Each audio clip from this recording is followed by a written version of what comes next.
Hi everyone, we're going to continue with a little bit more reading of There's a Boy in the Girls' Bathroom. So we're up to chapter 9 now, aren't we? So we've read all about Bradley and kind of how he seems at school, and Jeff, the new boy, has arrived and tried to make friends with Bradley, and it's not gone too well, has it? Bradley's not been too nice to him, and there's a new school counsellor, Clara, who we think Bradley might be going to see quite soon. So let's see what happens as we read on from chapter 9.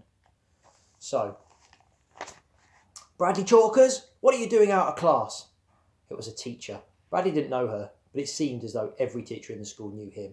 I got a hall pass, he told her. Let me see it. He showed it to her. Mrs. Ebble gave it to me. Go ask her if you don't believe me.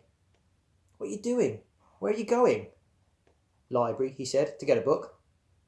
Okay, but make sure you go straight to the library. No detours, Bradley. He had lied. He wasn't even allowed to check books out of the library. The door to the counsellor's office was open, so he walked right in. I'm here, he announced. What do you want? Carla smiled warmly at him. Hello, Bradley, she said. I'm Carla Davis. It's a pleasure to see you today. She held out her hand. Been looking forward to meeting you.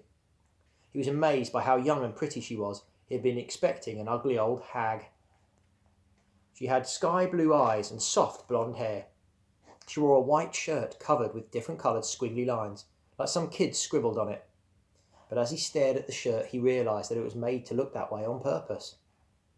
Aren't you going to shake my hand? She asked. No, you're too ugly. He walked past her and sat down at the round table. She sat across from him. I appreciate your coming to see me, she said. I had to come. Mrs. Ebble made me. For whatever reason, I'm glad you came. I meant to go to the library, he explained. I came here by accident.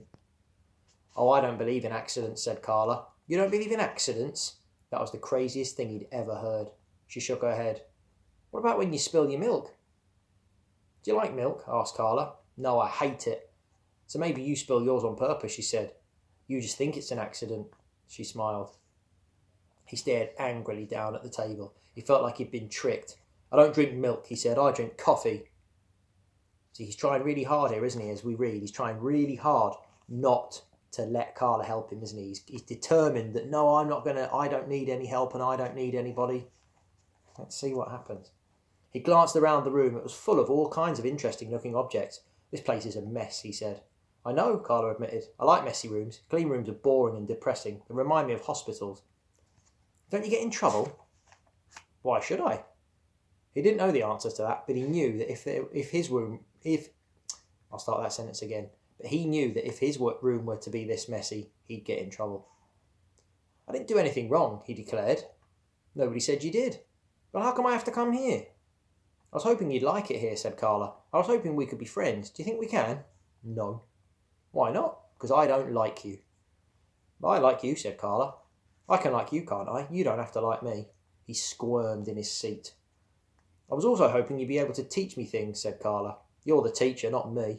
So, that doesn't matter. A teacher can often learn a lot more from a student than a student can learn from a teacher. I've taught Mrs. Ebble a lot, Bradley agreed. Today I taught her geography. What do you want to teach me? Carla asked. What do you want to know? You tell me, said Carla. What's the most important thing you can teach me?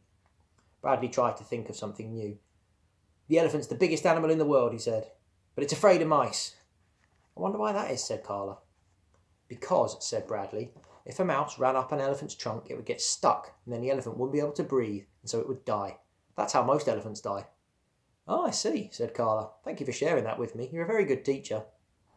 He suddenly felt like he'd been tricked again. He didn't want to share anything else with her. He hated her. What else do you want to teach me? She asked. Nothing, he said coldly. You're not supposed to talk in school. Why not? It's a rule, like no sticking gum in the water fountains. Well, in this room there are no rules, said Carla. In here, everyone thinks for himself. No one tells you what to do.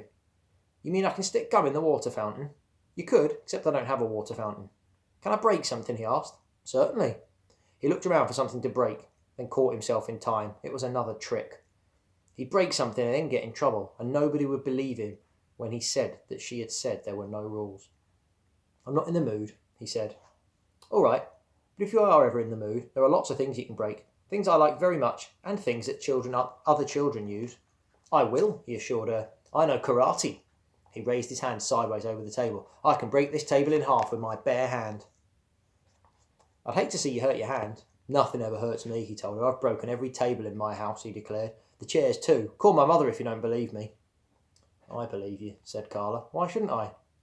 You should. She did too. For the rest of the meeting, no matter what he told her, she believed him. When he told her that his parents only fed him dog food, she asked him how it tasted. Delicious, he said. Meaty and sweet. I've always wanted to try it, said Carla.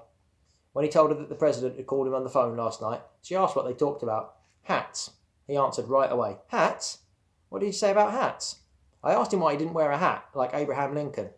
And what did he say? Bradley thought for a moment. I can't tell you, it's top secret. Near the end of the session, Carla gave him a piece of construction paper and asked him if he wanted to draw a picture.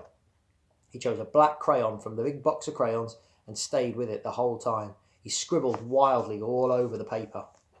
Carla leaned over to look at it. That's very nice, she said. It's a picture of nighttime, he told her.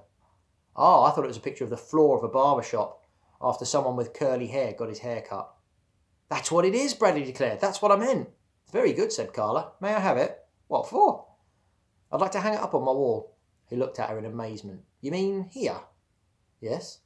No, it's mine. I was hoping you'd share it with me, said Carla. It costs $1. It's worth it, said Carla.